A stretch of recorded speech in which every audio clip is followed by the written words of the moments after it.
President Trump's lawyer telling Democrats the White House will not participate in Monday's impeachment hearing.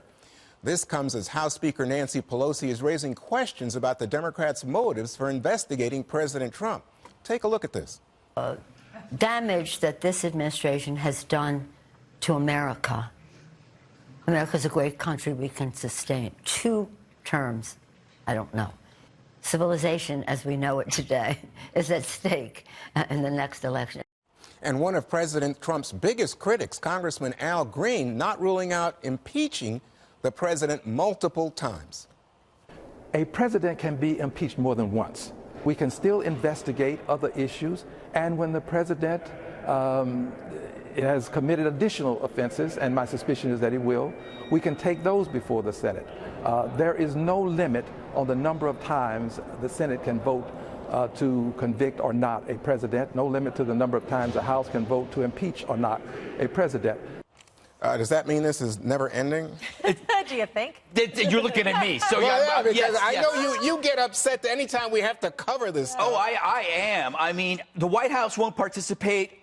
We should do the same, because now what he's just said is that the Dems and the media look at impeachment as like an unlimited game of cornhole or beanbag. As long as they can keep throwing it, there's no reason to stop, because there are no consequences to this action. Why stop? They're at the blackjack table playing with our money.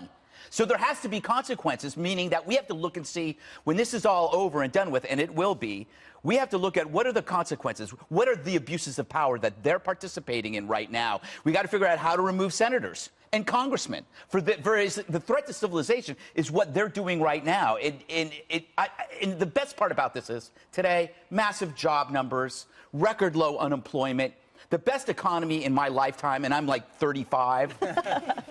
Good news for the Dems and good news for the media is kryptonite to them. You look at CNN, how dreadful it is for them to report the good news. It's eating them alive, so they cling to impeachment like a long-lost lover, because it's the only thing that they have that keeps them afloat. So, Jesse, well, what I guess Green's point was, if you get new information, then you can act on it.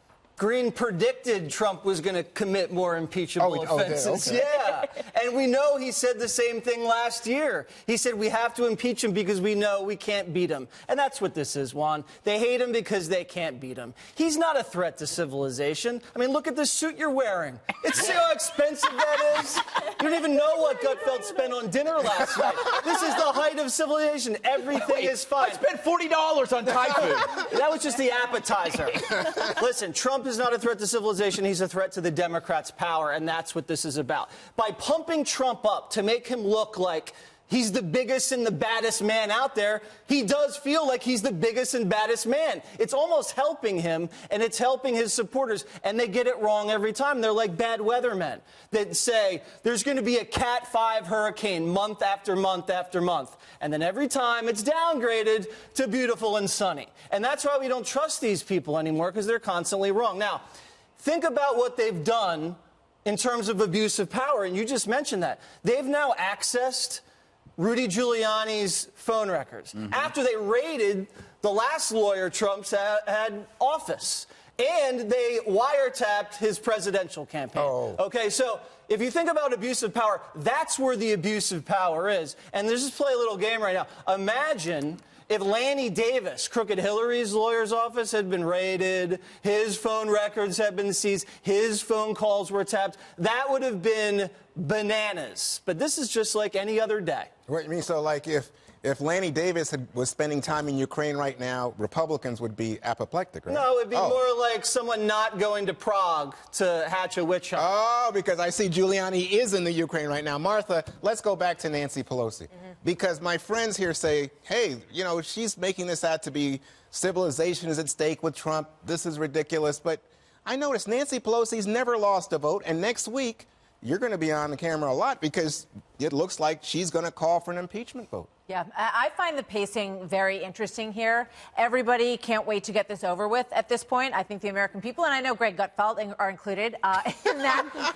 But, you know, look, the definition of civilization is society, culture, and a way of life. I think she's working very hard to convince people, and her verbiage on this has been escalating over the last several days. It's, you know, it's grievous, it's an insult to the Constitution. Now the entire civilization is beginning to crumble because of this. And I think that is a ramp up not only to her own Democrat constituency, but to these people that the Washington Post thinks are undecided and in the middle, who you have to start to, you know, lasso and make sure that they get it, because they're very upset that the reporting isn't doing a good enough job. I just think the fact that she's speaking in these terms makes it very clear that she's concerned that it's not strong enough to get it over the finish line. And just one more thing. But remember wait, your so point about Washington Post? Yeah.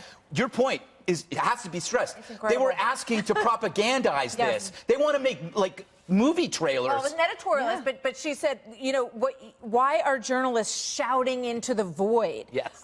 You know, you need to work harder to bring over the undecideds. So I don't know. In my world, we try to tell people what's going on all sides of the fence here. We don't shout at one side to try to convince them that the other side is right. By the way, just to pick up, If that worked, Juan would be a Republican. yeah, who knows? But just to pick up here quickly, do you think she has the votes, or it's a question I in think your she mind? probably does. Oh, But okay. I mean, don't you think the White House thinks that? Everybody, at this point, I think it's pretty clear. This is going to pass in the House, and then they got to figure out whether or not they're even going to take it up in the Senate. Emily, let me come to you on a legal puzzler, which is, you see complaints, Jesse mentioned this, about the fact that phone records were obtained by the Democrats of phone logs between Giuliani and some of the Ukrainian nationals going in. But there's no indication from Schiff that he ever subpoenaed the records. So the question is, where do these phone records come from? And was it, as Jesse suggested, maybe an overreach on the part of investigators? Absolutely. And there's a specific point to that I want to talk about.